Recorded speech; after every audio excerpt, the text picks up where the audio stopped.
शिक्षा व्यवस्था नीचे से लेकर के ऊपर तक सड़ी हुई शिक्षा व्यवस्था है और जिस राज्य के अंदर शिक्षा ठीक नहीं होगी निश्चित तौर से वहां पर परीक्षा ठीक नहीं हो सकती। महोदय, टीचर का ट्रांसफर का एक महत्वपूर्ण सवाल इस सदन में चर्चा हुआ था। 2000 से अभी तक सॉफ्टवेयर खेला जा रहा है महोदय। कम से कम महिला महोदय, टीचर का ट्रांसफर का एक महत्वपूर्ण सवाल इस सदन में चर्चा हुआ था। 2020 के सेवा शर्त नियमावली में सरकार ने कहा कि हम करेंगे, तब से अभी तक सॉफ्टवेयर खेला जा रहा है महोदय। कम से कम महिलाओं को और दिव्यांग टीचरों को आप तत्काल गृह जिला में उनके चॉइस के अनुसार, ताकि वो अच्छे से पढ़ाई कर सके, आप ट्रांसफर करवाइए। बिहार के अंदर महोदय अभी सरकार ने कहा कि हम सारे प्रखंडों के अंदर डिग्री कॉलेज खोलेंगे। आपके पास पहले से टीचर कम है, कॉलेज के अंदर 40% फैकल्टी के पोस्ट खाली पड़े हुए हैं। ये बहाली हो जाएगी इसके बावजूद कि हम बात कर रहे हैं। आपके पास पहले से पोस्ट खाली है, आप डिग्री कॉलेज खोलने की भी बात कर रहे हैं। तो जो गेस्ट टीचर हैं जिनका अपॉइंटमेंट यूजीसी रेगुलेशन के मुताबिक हुआ, रोस्टर का पालन करते हुए हुआ, बिहार सरकार ने 1984 में उनको परमानेंट भी किया था, बगल में उड़ीसा ने किया, हिमाचल प्रदेश ने किया। तो बिहार के अंदर अभी जो गेस्ट फैकल्टी हैं, उन जो 5 से 6, 7 साल 8 साल से लगातार काम कर रहे हैं, शैक्षणिक और गैर शैक्षणिक काम कर रहे हैं, उनको सरकार परमानेंट करने का व्यवस्था करे। ये हम सरकार से महोदय माननीय सदस्य, अब आपका समय हो गया है। बस एक बात और कहेंगे महोदय कि इसी सदन के अंदर हमने एक बार और मुद्दा उठाया था। बिहार के स्कूलों के अंदर सरकार ने आउटसोर्सिंग एजेंसी का एक मेथड बनाया था। माननीय मुख्यमंत्री महोदय के बहुत दुलरुआ आईएएस थे के पाठक जी, बगैर टेंडर के महोदय पूरे जिले में एक एक कंपनी को अलॉट कर दिया गया। सारे पोस्ट को अपॉइंटमेंट के लिए भी, सर्विसिंग के लिए भी, सप्लाई के लिए भी कंपनी दे दिया गया महोदय। अब उस तरीके से जो बहाल लोग हो गए, अचानक से हम देख रहे हैं कि उनको निकाला जा रहा है। अगर उनको निकाल रहे हैं इस आधार पर कि उनकी बहाली गलत हुई है, तो जो व्यक्ति ने बहाल किया उस पर कार्रवाई क्यों नहीं हो रही है, ये हम सरकार से महोदय पूछना चाहेंगे। अब आप अपना आसन ग्रहण करें। महोदय को और दिव्यांग टीचरों को आप तत्काल गृह जिला में उनके चॉइस के अनुसार, ताकि वो अच्छे से पढ़ाई कर सके, आप ट्रांसफर करवाइए। माननीय उपाध्यक्ष महोदय, आज शिक्षा पर चर्चा हो रही है और सरकार ये दावा कर रही है कि हम 19% बजट का एजुकेशन के ऊपर खर्च कर रहे हैं। बाहर से सुनने में लगता है कि बहुत बड़ी रकम है, लेकिन ये प्रति व्यक्ति अगर खर्च के लिहाज से देखा जाए तो ये देश में सबसे निचले पायदान में से एक है जो बिहार में शिक्षा पर खर्च हो रहा है। सरकार ने हाल में कास्ट सर्वे का रिपोर्ट लाया था और उसमें एक बात हमने देखा कि 31% बच्चे जो +2 की पढ़ाई पूरी कर लेते हैं, उन्हें डिग्री कॉलेज में जगह नहीं मिल रही, क्योंकि 20 साल से ये सरकार जो चल रही है एनडीए की, 20 साल से इन्होंने एक नीति बना के रखी थी कि अगर अनुमंडल में कोई डिग्री कॉलेज होगा तो हम और नहीं खोलेंगे। इसी सदन में हमने पालीगंज में डिग्री कॉलेज की मांग की थी, सरकार ने कहा कि अनुमंडल में एक है तो दूसरा नहीं खोलेंगे। अच्छी बात है कि इस बार सरकार ने कहा है कि ब्लॉक लेवल पे हम खोलेंगे। हम इस बात का इंतजार करते हैं कि पूरे बिहार के अंदर सभी प्रखंडों में डिग्री कॉलेज कब खुले। महोदय, बिहार की शिक्षा व्यवस्था नीचे से लेकर के ऊपर तक सड़ी हुई शिक्षा व्यवस्था है। पढ़ाई लिखाई का जो क्वालिटी है वो कचरा है और जिस राज्य के अंदर शिक्षा ठीक नहीं होगी निश्चित तौर से वहां पर परीक्षा ठीक नहीं हो सकती। हाल में बिहार में बीपीएससी की 17वीं परीक्षा हुई। 4 साल से अभ्यर्थी आंदोलन कर रहे हैं। 13 दिसंबर को जो परीक्षा हुई थी महोदय, उस परीक्षा का समय था 12 बजे से लेकर के 2 बजे तक, लेकिन 1 बजे हमने देखा कि सोशल मीडिया पर उसका पेपर वायरल हो गया, पेपर लीक हो गया।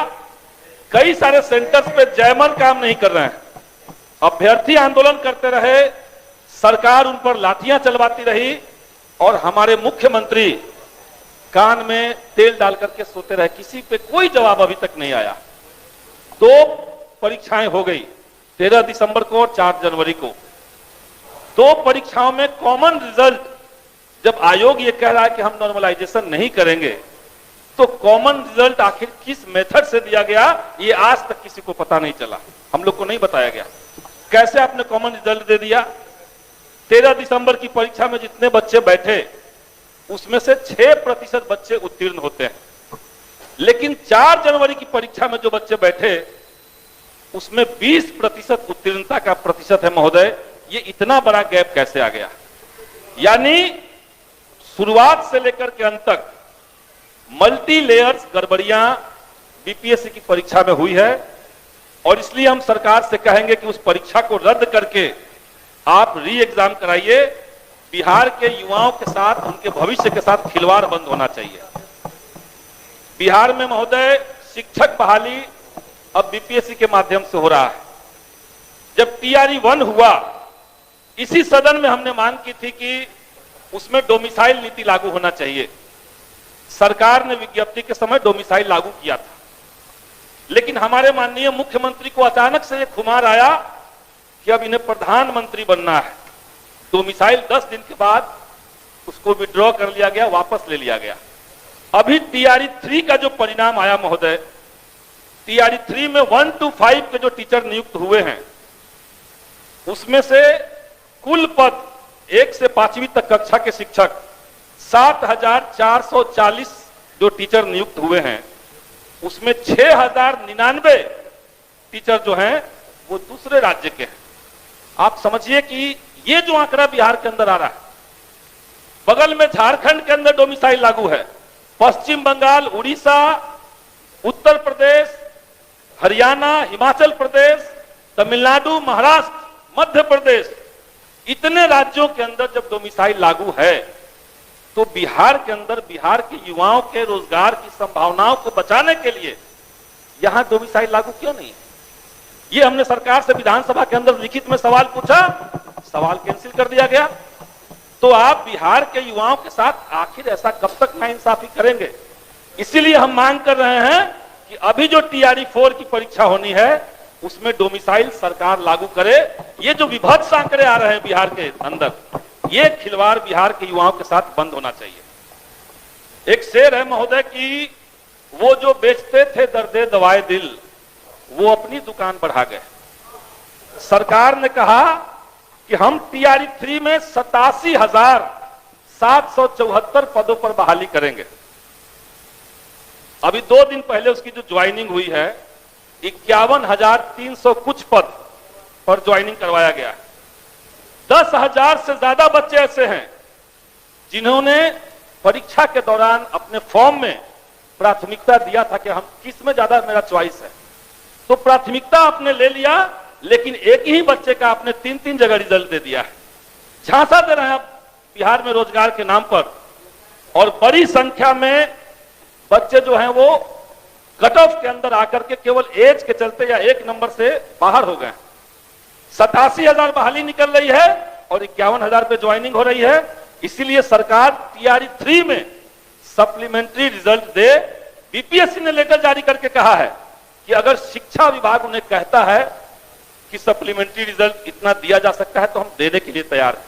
शिक्षा विभाग कह रहा है बच्चे मिनिमम क्वालिफाइंग मार्क्स ला चुके हैं, क्यों उनको अब बाहर रख रहे हैं? तो सरकार टीआरई 3 में बच्चों के साथ न्याय करे। लाइब्रेरियन की बहाली महोदय, शिक्षा की बात हो रही है और लाइब्रेरियन की बात कभी नहीं हो रही है। 2008 के बाद से 2025 चल रहा है, 25 बार सरकार ने कहा कि हम उसके लिए नियमावली बना रहे हैं, विज्ञप्ति आने जा रहा है, हम कुछ तरीका निकाल रहे हैं, और उतने साल से लाइब्रेरियन की बहाली महोदय नहीं हुई है। बिहार के अंदर लाइब्रेरियन की बहाली, भ्रष्टाचार बिहार के विश्वविद्यालयों का बड़ा प्रमुख सवाल है महोदय। पाटलिपुत्र विश्वविद्यालय, यहां पे बिहार यूनिवर्सिटी एक्ट 1976, उसके एक्ट का उल्लंघन करते हुए कई जगह पे प्रिंसिपल की नियुक्ति गलत तरीके से की गई है। Maltidhari college Naubatpur, Ramkrishna Dwarika college Patna, BD college Patna, सरकार का एक्ट कहता है कि उसी कॉलेज का जो सीनियर एसोसिएट प्रोफेसर होंगे, अगर यूजी की पढ़ाई हो रही है तो सीनियर एसोसिएट प्रोफेसर वहां के प्रभारी प्रिंसिपल बन सकते हैं। लेकिन पैसा के खेल से एक ही कॉलेज से निकाल करके पैसा तसीलते हुए सारे कॉलेज में इस तरह के प्रिंसिपल बना दिए गए हैं और गलत प्रिंसिपल एक बार बन जा रहे हैं।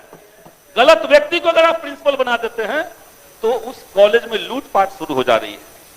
अभी बिहार के अंदर बाकी विश्वविद्यालयों में ठीक हो चुका है, लेकिन पाटलिपुत्र विश्वविद्यालय में बड़े पैमाने पर इस तरह की धांधली हो रही है महोदय।